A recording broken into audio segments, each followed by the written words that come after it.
Um avanço para o tratamento do câncer de mama. O medicamento contra os tipos mais graves da doença será distribuído pelo Ministério da Saúde, será de graça pelo SUS. Isso é algo inédito. Aí eu convidei meu amigo Juliano Rodrigues da Cunha, mastologista, para contar para a gente sobre esse e outros medicamentos que a gente tem para o tratamento da doença. Mais uma vez, obrigada, meu amigo. Eu que agradeço a possibilidade de falar com você e com seu público. Que remédio que é esse, Juliano? É um remédio hoje, uma droga mais moderna, que a gente tem para tratar um tipo de tumor específico que a gente chama os tumores HER2 hiperexpressos. O que é isso? Quando a gente faz um diagnóstico de câncer, tem lá o nome carcinoma invasor da mama. Esse é como se fosse o nome do tumor. Só que a gente precisa do nome e do sobrenome. Aí a gente tem vários subtipos, que é o tumor luminal, aqueles que têm receptores de estrogênio e de progesterona, que o pessoal fala que são os tumores hormonais. Esse nós temos remédios para eles. E tem o tumor que tem um receptor diferente, que a gente chama de HER2. Esse HER2, ele confere mais agressividade para o tumor. E hoje nós temos medicamentos que vão atuar exatamente nesse receptor de HER2. São as terapias-alvo, que a gente chama. E o trastuzumab entancina, que é o remédio que está disponibilizado agora também para o Sistema Único de Saúde, tem essa função. É um remédio mais moderno. Já existiu o trastuzumab, um medicamento aí de 20 anos. E hoje nós temos como se fossem novas versões desse trastuzumab. E o trastuzumab entancina é um deles que hoje chega também para as pacientes do SUS. É um avanço. Sem dúvida nenhuma, né? E aí esse medicamento, por exemplo, ele é usado quando a mulher faz a quimioterapia, a radioterapia, ou não? Ele é usado depois? Como é que é esse processo? Aí precisa ser bastante individualizado. Nesse caso, esse é um medicamento utilizado depois que a paciente fez o tratamento com quimioterapia, pacientes que são HER2 positivo e que ainda sobraram com doença residual. O que é isso? O paciente faz uma quimioterapia antes de operar, a gente chama isso de quimioterapia neoadjuvante. Com a melhoria desses medicamentos, cerca de 60% das pacientes até desaparecem esses tumores. Só que naquelas pacientes que não conseguiram o que a gente chama de resposta patológica completa, ou seja, fez o remédio e o tumor sumiu, a gente tem mais medicamentos para usar. E esse TDM1 é um dos tipos de medicamentos que podem ser usados. Ele reduz 50% a mortalidade, é um medicamento que avança ainda mais em entregar um melhor prognóstico para essas pacientes, reduzindo aí 50% a mortalidade nesses casos em específico. E aí tem um prazo para tomar esse medicamento? Sim, para a vida toda, não é medicamento, né, para a vida toda. São ciclos pré-determinados de acordo com a necessidade aí daquela paciente. Nós temos, já que a gente está falando do Outubro Rosa, é cada vez mais importante que a gente fale, você, uma pessoa, um profissional, né, carregado de conhecimento, a gente tem outros medicamentos também, além desses? Nós temos hoje uma gama muito variada de medicamentos, a depender do sobrenome de cada câncer desse.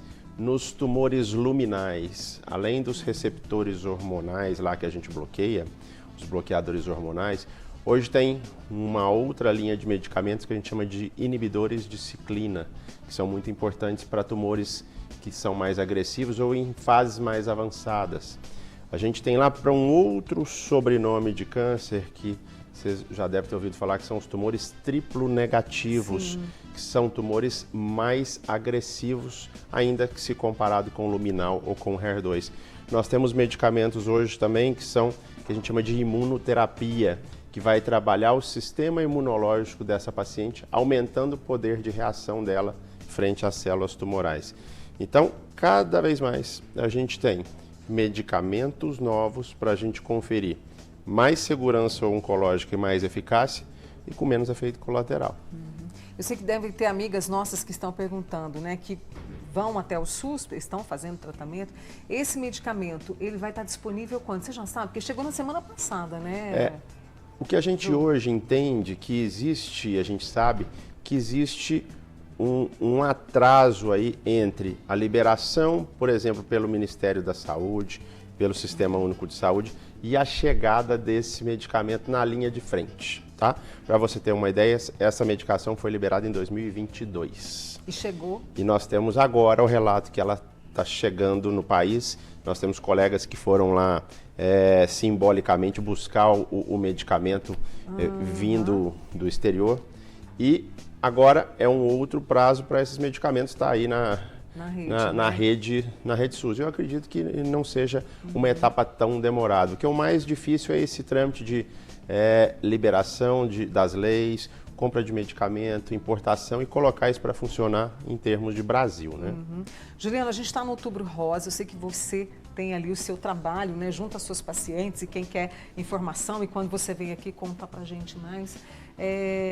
Nesse mês de Outubro Rosa, grande desafio é garantir a essa mulher um atendimento mais rápido, né? E agora a gente teve a antecipação da idade, né, da mamografia ali para a faixa dos 40 anos. Sim, eu tenho certeza que se a gente for escolher uma palavra no Outubro Rosa, há muito tempo essa palavra precisa ser acesso. Eu nem estou falando de rapidez e prioridade. Essa paciente muitas vezes não tem a porta aberta para ela iniciar um tratamento a fazer um diagnóstico. A gente tem lei dos 60 dias, tem melhoria aí dos medicamentos chegando, tem a mamografia que agora, a partir dos 40 anos, o próprio SUS já preconiza.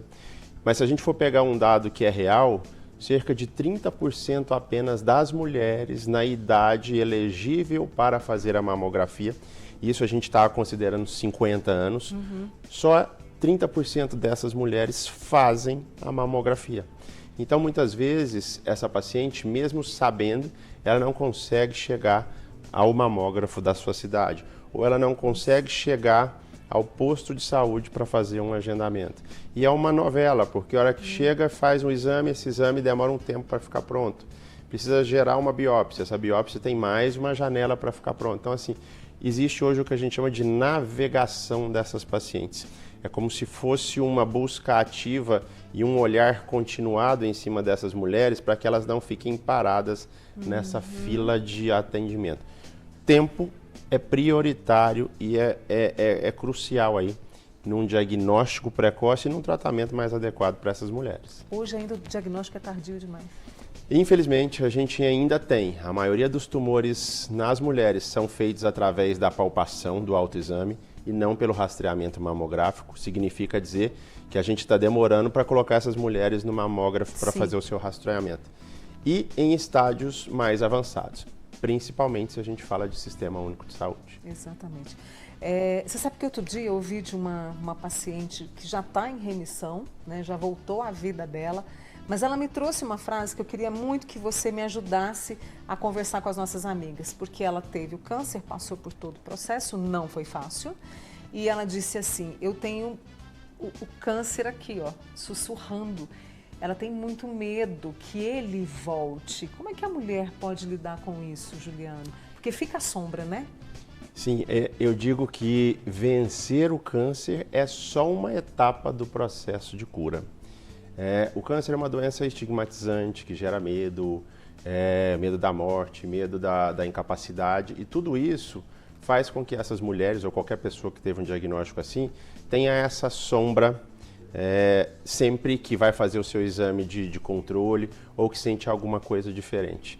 Como é que a gente melhora isso? Com várias estratégias, com entendimento que é uma doença curável, como a maioria de outras doenças, e precisa ser encarada assim, que é preciso conversar mais sobre isso, o que a gente está fazendo aqui, que existe um estilo de vida para te ajudar a espairecer e a tirar um pouco essa sombra da cabeça. Psicoterapia. Eu tenho uma colega médica, paciente, que falava assim, Juliano, toda vez que eu vou fazer os exames de imagem, eu sinto que eu estou com um revólver apontado na minha cabeça. Essa era a frase que ela me falava, é uma coisa muito pesada, né? Pesado. E hoje já temos aí uns 10 anos de segmento, ela brinca, a hora que chega no consultório, ela fala, Juliano, se você souber onde está o revólver, você me conta, que eu já não sei onde está. Então, nada também como o tempo para abrandar essas sensações, né? O nosso organismo, a nossa mente é muito sábia. Aquilo que também trava, às vezes com o tempo vai abrandando aí para a vida seguir mais leve, cheia de esperança, né? Que é preciso. Essa nossa conversa acaba aqui, mas quero contar com você para outras oportunidades. Eu sei que eu posso, né? Eu agradeço e o mais importante não é o que a gente faz em outubro, é o que a gente faz entre outubros. E eu quero até reforçar para você, minha amiga, que está assim, eu tenho medo da mamografia, eu sei, eu te entendo perfeitamente. Eu já fiz a minha mamografia, tá tudo bem, né? Agora só o ano que vem. Mas faça, se priorize, não tem medo, não, vai lá.